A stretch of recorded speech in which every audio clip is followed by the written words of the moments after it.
Check. Check 1, 2. Is that it? Okay. We got it. Good. Now get out of here. Get out! All right, we're good.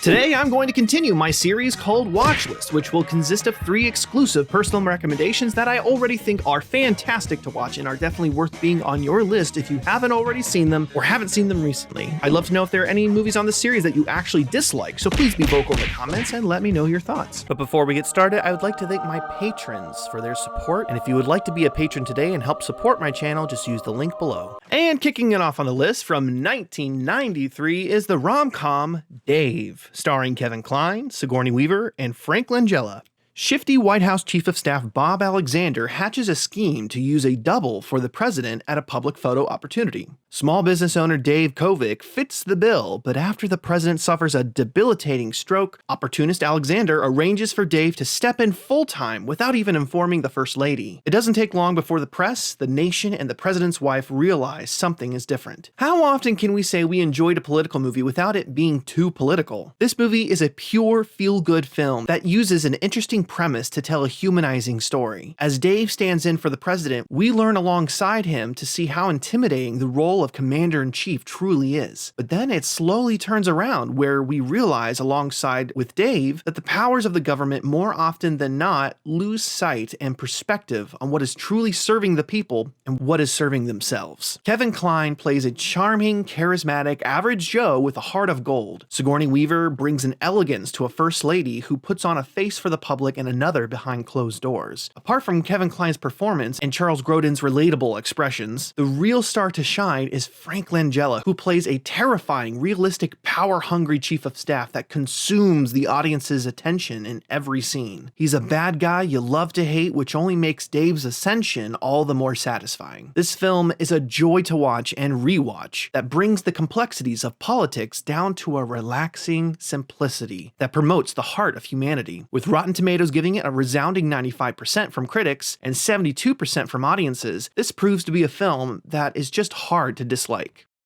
Next on the list is the 2014 comedy crime film The Grand Budapest Hotel, starring Ray Fiennes, Tony Revolori, and an army of other well-known actors. In the 1930s, the Grand Budapest Hotel is a popular European ski resort presided over by concierge Gustav H. Zero, a junior lobby boy, becomes Gustav's friend and protege. Gustav prides himself on providing first-class service to the hotel's guests, including satisfying the carnal needs of the many elderly women who stay there. When one of Gustav's lovers dies mysteriously, Gustav finds himself the recipient of a priceless painting and the chief suspect in her murder. Straight off the bat, you can already tell this film is brimming with style, which is always expected from Wes Anderson. The colors, the editing, the symmetry, the script, and talented cast, everything that evolves filmmakers into artists. The amount of style and wit throughout the story is almost overwhelming to the senses. Even I struggle to find an actor that rose above the rest because everyone gives such wonderful, memorable performances that make this film glow. If you find artsy OCD pretentious, then you will hate this film. Everything is intentional from start to finish, with Wes Anderson using every tool in the filmmaking arsenal. This film is a joy to watch, and will even get a laugh or two out of you, as it did for me. With a modest budget of $25 million,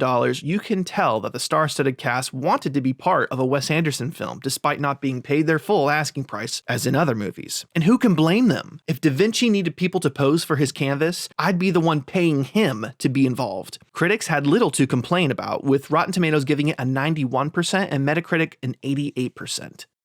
Last on the list is a break from the comedic flicks and is one of my personal favorite dramas from 2011, Margin Call, starring Zachary Quinto, Kevin Spacey, Paul Bettany, Jeremy Irons, and Stanley Tucci. When an analyst uncovers information that could ruin them all, the key players at an investment firm take extreme measures to control the damage. The first time I watched this film, I had no idea what was going on. The second time I watched this film, I still had no idea what was going on. The third time I watched this film, I didn't care what was going on because I was too captivated with the riveting performances from the entire cast. This film is brooding, serious, reflective, and mesmerizing. It shows such accuracy with real-world issues in the large corporate financial world, where men in power from every tier are brought to their breaking point, and we are left with seeing what desperate men will do to save themselves. This is definitely a hidden gem, since the budget was $3.5 million.